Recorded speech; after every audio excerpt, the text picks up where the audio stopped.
सबसे पहले तो जी एक इस इम्पोर्टेड हुकूमत को मेरा एक पैगाम है, जुल्म फिर जुल्म है, बढ़ता है तो मिट जाता है, खून फिर खून है, गिरता है तो जम जाता है। तुम क्या समझते हो हमारे लीडर का खून बहा के तुम ये हमसे तवक्को कर रहे हो हम आराम से घर बैठ जाएंगे? ना हक खून बहाया है तुमने। वो हक के लिए निकला था, वो हक का सिपाही है, वो मर्द मुजाहिद है, वो इस टाइम एक जिहाद कर रहा है और हम उसके तमाम उसके फॉलोअर्स जहाद में मसरूफ़ हैं। हमने कोई नाजायज़ मुतालबा नहीं किया। अगर तुम इतने मर्द के बच्चे बनते हो इलेक्शन की डेट क्यों नहीं देते? इलेक्शन की डेट दो और जान छुड़ाओ, ना प्रोटेस्ट होगा, हम इलेक्शन की तैयारियों में लग जाएंगे। तो मेरा ये इम्पोर्टेड हुकूमत को पैगाम है, जो करो। अभी हम जहाँ पे पुरअमन खड़े थे हमारे पे शेलिंग फेंकी है उन्होंने, और आपको पता है 25 मई से भी ज़्यादा जहरीली है। और इस टाइम तो इनके पास एक पाउडर भी है, जो पाउडर फेंकते हैं तो आपको खारिश लग जाती है। ऐसे जलील गुमराह कौन हुक्मरान अल्लाह ताला किसी हमारे दुश्मन मुल्कों को भी नसीब ना करे। मैम, आप आज एक आलम स्वाति साहब ने प्रेस कॉन्फ्रेंस की है, उस हवाले से आप क्या कहना चाहेंगे? जो एक औरत की हम समझते हैं एक औरत की जो तज़लील की गई है, पूरे एक औरत जो हमारे माशरे की औरतें हैं हर ख़वातीन की तज़लील समझते हैं हम उसको, आप इसको किस नज़र से देखती हैं? आप खुदा की कसम, आप सारे मेरे बच्चों जैसे हो, मेरे छोटे भाइयों जैसे हो। मुझे इतनी शर्म है इस बात की। मैंने जिस टाइम से ये बात सुनी है, जब से मैंने स्वाति साहब की प्रेस कॉन्फ्रेंस सुनी है, मैं शर्म से मर गई हूँ। मुझे बताएं, एक औरत की इससे ज़्यादा तज़लील हो सकती है क्या? अभी भी किसी चीज़ के मुंतज़िर है? आपने पूरी दुनिया की औरतों की हुर्मत पामाल की है। आपको हया नहीं है, आपको शर्म नहीं है? क्या आपके घर में औरतें नहीं हैं?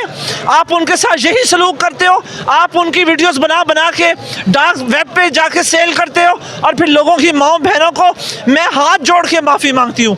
मैं खुदा की कसम बहुत शर्मिंदा हूँ, एक औरत होने से, एक माँ होने से, एक बहन होने से।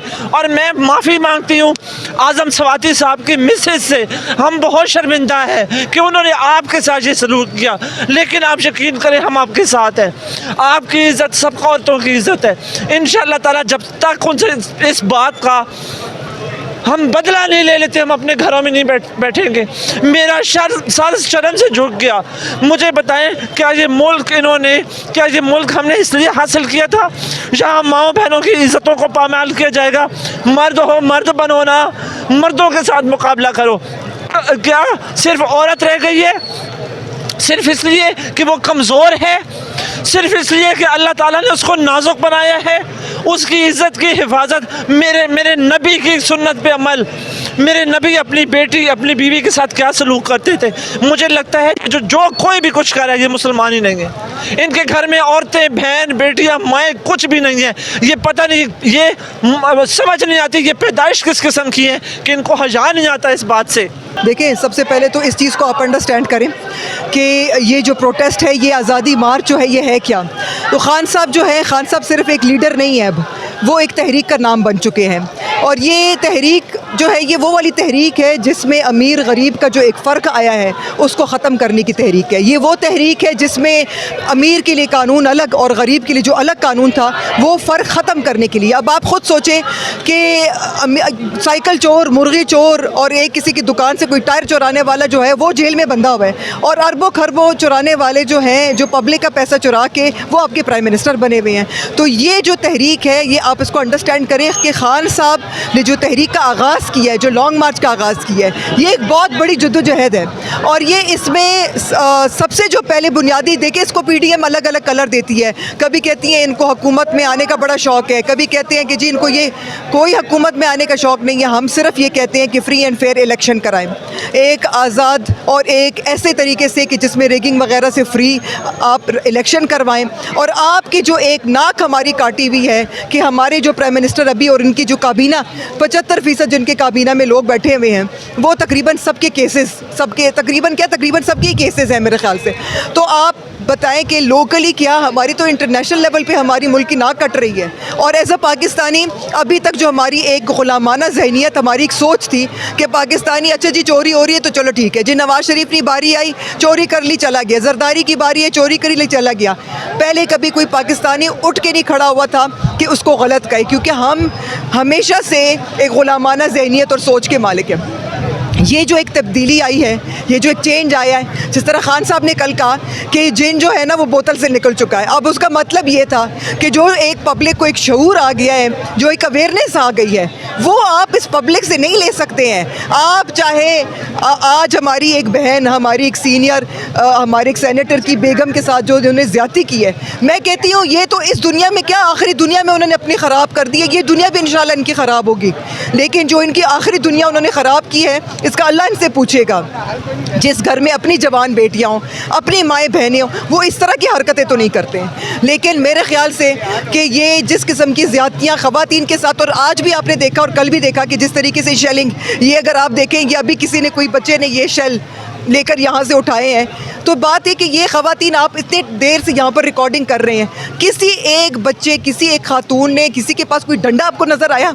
कोई डंडा ही नहीं है। तो वो किस चीज़ पे शेलिंग कर रही है भाई, किधर से आके तो वो शेलिंग कर रही हैं। ये जो शेलिंग है ये इनकी, ये बता रही है कि ये घबराए हुए हैं, ये डरे हुए हैं, क्योंकि इनको पता है कि इनकी हुकूमत इस दफ़ा अगर गई फिर इंशाल्लाह कभी भी पाकिस्तानी अवाम इन लोगों को वोट नहीं देगी और ये कभी हुकूमत में नहीं आएंगे इंशाल्लाह। मैम मुझे अब ये बताइएगा, ये जो आप हकीकी आज़ादी का इमरान खान से लेकर पीटीआई के हर एक कारकुन जो नारा लगाता है हकीकी आज़ादी का, ये दरअसल कौन सी हकीकी आज़ादी है जो आप आवाम को देना चाह रहे हैं? देखिए यही आज़ादी जो गुलामाना सोच हमारी है ना, कि हमारी फॉरेन पॉलिसी डिपेंड करता है कोई हमें डिक्टेशन क्यों देगा। हम कहते हैं कि हमारी वो पॉलिसी हो जिससे हमारी मुल्क तरक्की करे, हमारी एक आज़ादाना फॉरेन पॉलिसी हो।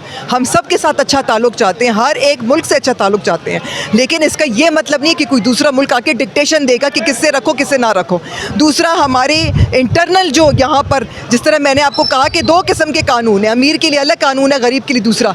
रूल ऑफ लॉ क्या है? वो कहते हैं कानून सबके लिए, कानून की नज़र में सब बराबर हैं, कानून की नज़र में अमीर गरीब बराबर हैं। तो ये जो हकीकी आज़ादी है, ये वो वाली आज़ादी है जिससे हम लोग पाकिस्तान की आवाम को, ये जो एक गुलामाना ज़हनियत है उससे आज़ादी की बात करते हैं। और ये तभी होगा जब हम फ्री एंड फेयर इलेक्शन कराएंगे, जब हम पाकिस्तान की आवाम को इसका फैसले का देने का हक देंगे कि वो आके फैसला करें कि हम किसे वोट देना चाहते हैं और किसको लाना चाहते हैं।